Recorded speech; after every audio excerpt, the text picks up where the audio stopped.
Et je donne la parole à l'Algérie.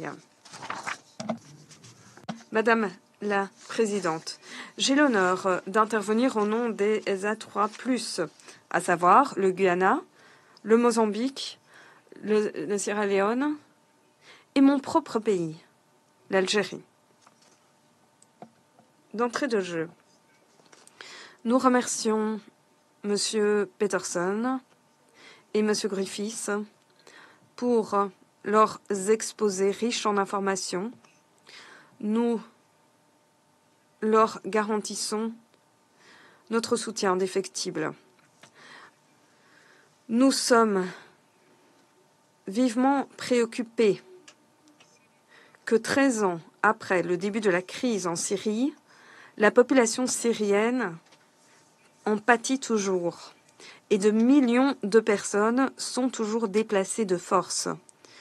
Nous sommes tout aussi inquiets par les flambées de violence, la situation humanitaire qui se dégrade et la situation en matière de sécurité qui prévaut en Syrie. Je souhaiterais insister sur le fait que les A3+, croient fermement que l'on ne pourra régler la crise syrienne que par des moyens politiques. Dès lors, nous plaidons en faveur d'un processus politique emmené et maîtrisé par les Syriens, mettant en exergue l'unité, l'indépendance, l'intégrité territoriale et la souveraineté de la Syrie, y compris des hauteurs du Golan. Donc, y compris des hauteurs du Golan. Nous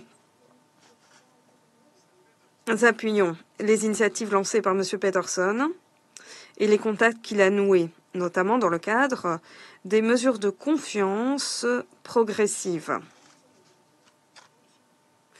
Nous prions également tous les acteurs à l'aider, à favoriser des discussions et des négociations entre les Syriens dans le droit fil de la résolution 2254. Les A3+, attendent avec grand intérêt la 9e réunion du comité constitutionnel et insistent sur la nécessité d'avancer de ce comité sur le volet politique.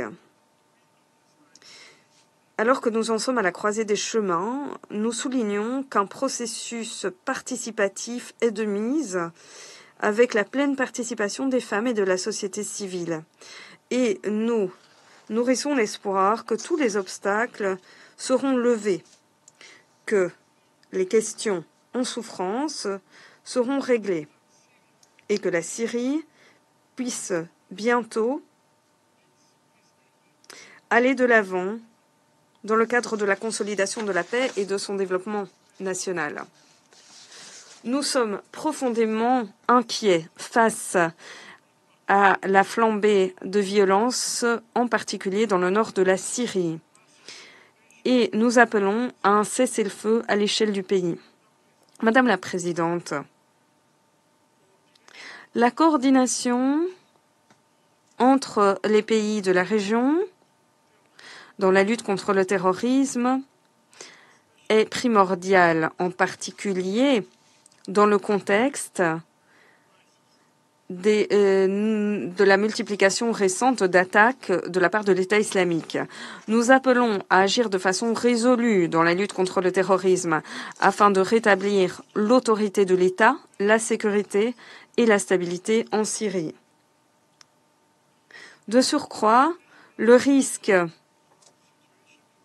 d'un embrasement de la région en raison de la situation à Gaza menace la stabilité de la Syrie. Nous invitons à respecter la souveraineté de la Syrie et à se garder de toute mesure susceptible d'entraîner une escalade. Madame la Présidente, plus d'un an après le séisme qui a secoué la Syrie et la Turquie, la situation humanitaire demeure lamentable, exacerbée par la crise économique du fait du conflit, mais également des sanctions unilatérales. Selon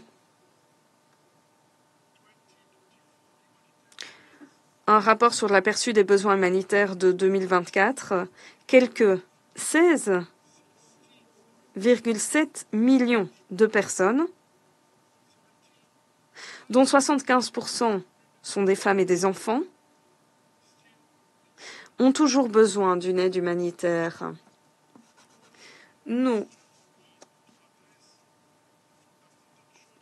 appelons à remédier de façon urgente au déficit de ce plan d'intervention humanitaire en vue de garantir la livraison de l'aide humanitaire. Nous exhortons les bailleurs de fonds à honorer leurs promesses en matière de secours, de moyens de subsistance, de relèvement rapide, mais également de projets de développement afin de subvenir aux besoins humanitaires. Le respect des principes d'humanité, de neutralité, d'impartialité et d'indépendance est essentiel à l'action humanitaire. Nous saluons la décision prise par le gouvernement syrien de proroger l'autorisation à l'égard de l'ONU et de ses organismes spécialisés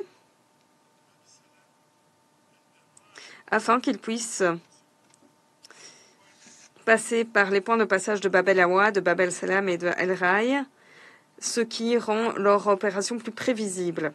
L'aide transfrontalière est capitale et nous demandons instamment que l'on explore toutes les voies humanitaires, notamment les mécanismes transfrontaliers et à travers les lignes de front, afin de garantir un accès humanitaire entier en temps voulu et sans entrave.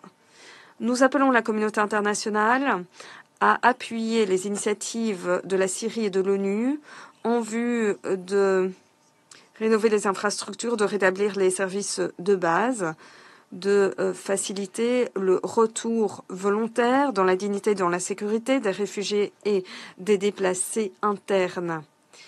Et nous demandons instamment à toutes les parties d'honorer leurs obligations juridiques à cet égard.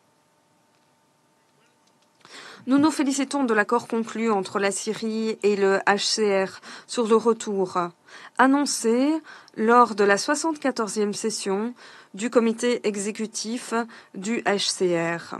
Madame la Présidente, alors que les yeux de la communauté internationale sont rivés sur la situation à Gaza, n'oublions pas la situation qui prévaut en Syrie, qui est instable. Et nous ne devons plus seulement gérer cette crise, mais plutôt essayer de la régler. Mettons donc de côté les divergences politiques et œuvrons à l'unisson pour le bien de la Syrie. Les Syriens méritent de vivre dans la paix, dans la prospérité et dans la stabilité. Je vous remercie. Je remercie le représentant de l'Algérie.